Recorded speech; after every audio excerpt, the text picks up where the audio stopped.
एक सामान्य परिवार की लड़की रात के समय ट्रेन की जनरल बोगी में सफर कर रही थी। वो लड़की नहीं जानती थी कि कुछ ही समय में ये सफर अंग्रेजी में कहे जाने वाले सफर से भी ज्यादा तकलीफ देने वाला बन जाएगा। उस ट्रेन की बोगी में कुछ गुंडे लूटपाट के मकसद से आए और उस लड़की की गर्दन से चेन छीनने के लिए जबरदस्ती करने लगे। इतनी पब्लिक में किसी की हिम्मत नहीं हुई कि उन गुंडों का विरोध कर सके, लेकिन शायद किसी को नहीं पता था कि ये लड़की कोई और नहीं बल्कि भारत की एक नेशनल वॉलीबॉल प्लेयर है और उसको अगर किसी मैच को जीतने के लिए जितनी भी मेहनत की कीमत चुकानी पड़े वो चुकाएगी। उस लड़की ने उन गुंडों का विरोध करने की कोशिश करी, लेकिन बदमाश गुंडों की आंखों में किसी की जिंदगी की भी कोई कीमत नहीं थी। वो कई थे, ये एक थी। उन गुंडों ने मिलकर उस लड़की को चलती हुई ट्रेन से बिना कुछ सोचे समझे बाहर कचरे की तरह फेंक दिया। उस डिब्बे के जिस भी यात्री ने खुद की आंखों से ये दृश्य देखा होगा उसने शायद मौत को इतने पास से पहले कभी नहीं देखा होगा। तो सोचो उस लड़की पर क्या गुजरी होगी जब उसको चलती हुई ट्रेन से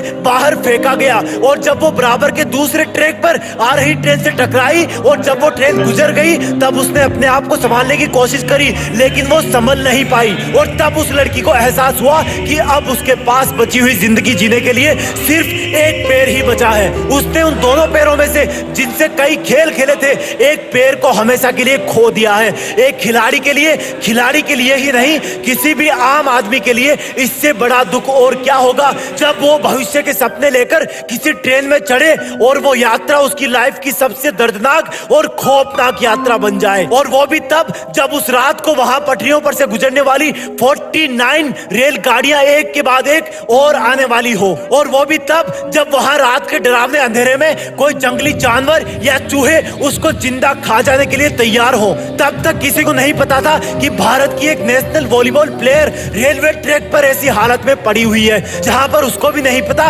कि उसकी जिंदगी की ट्रेन यहां से आगे चल पाएगी भी या नहीं। ट्रेन की पहली टक्कर के साथ ही उसकी आंखों के सामने अंधेरा छा गया था और शायद मन में ये चल रहा था कि कोई तो मदद के लिए आए, कभी तो इस रात की सुबह हो। उस एक रात ने एक इंसान की जिंदगी के सामने एक बहुत बड़ा क्वेश्चन मार्क लगा दिया जिसका जवाब उस वक्त शायद किसी को भी नहीं पता था। इस पूरी सिचुएशन के एंगल से अगर देखोगे तो क्या तुम ऐसा सोच सकते हो कि ये जमीन पर पटरियों पर पड़ी लड़की जो कि लगभग मर चुकी है आगे चलकर अपने कटे हुए पैर के साथ दुनिया की सबसे ऊंची पर्वत की चोटी माउंट एवरेस्ट पर देश का तिरंगा लेकर अपनी जिद के साथ पहुंच जाएगी? क्या तुम सोच सकते हो कि ये पटरियों पर मरने की हालत में पड़ी हुई लड़की एक ऐसा बड़ा काम कर जाएगी कि पद्मश्री अवार्ड भी जीत लेगी? रोंगटे खड़े हुए ना। कितनी शिकायतें हैं तुम्हें अपनी जिंदगी से, कितना रोते हो तुम अपनी किस्मत पर। कभी ऊपर वाले को ब्लेम करते हो, कभी सिचुएशन को ब्लेम करते हो। हालात अपने आप कभी बेहतर नहीं होंगे, तुम्हें अपने आप